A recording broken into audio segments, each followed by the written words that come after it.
नमस्कार मित्रांनो आता लाडक्या बहीण योजनेसंदर्भात मोठी अपडेट आली आहे। तर बघा, आता महिलांना मिळणार नाहीत पैसे।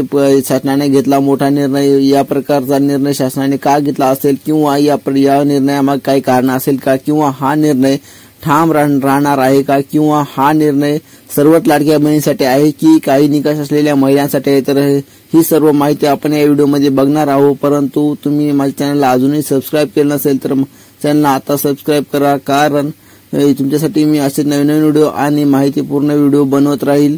सबस्क्राइब केल्यामुळे माझा व्हिडिओ तुमच्यापर्यंत सर्वात अगोदर पोहोचेल। तर आता जास्त वेळ न वाया घालवता आता आपण आपल्या व्हिडिओला सुरुवात करूया।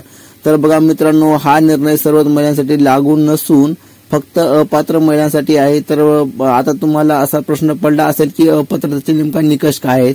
तर मित्रांनो, अपात्रतेचे 5 निकष आहेत। तर बघा, पहिला निकष आहे कुटुंबाचे वार्षिक उत्पन्न 2.5 लाखांपेक्षा जास्त नसू नये।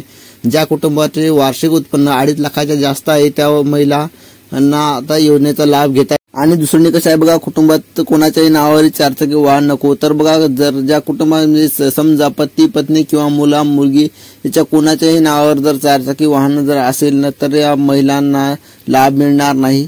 तर बघा, तिसरा निकष आहे शासकीय नोकरीत योजनेचा लाभ घेत असलेल्या त्या कुटुंबातील महिलांना लाडकी बहीण योजनेचा लाभ घेता येणार नाही। आणि चौथा निकष आहे इतर सरकारी योजनांचा लाभ घेत असलेल्या त्या कुटुंबातील महिलांना अपात्र ठरणार। आणि 5वा निकष आहे बघा, तर बघा, विवाहानंतर परराज्य स्थलांतर झालेल्या महिलांसाठी आहे। तर त्या महिलांना सुद्धा या योजनेचा लाभ मिळणार नाही। तर मित्रांनो, माझा व्हिडिओ कसा वाटला कमेंट करून नक्की सांगा, आणि माझा व्हिडिओ आवडल्यास लाईक करा आणि आपल्या चॅनलला सबस्क्राइब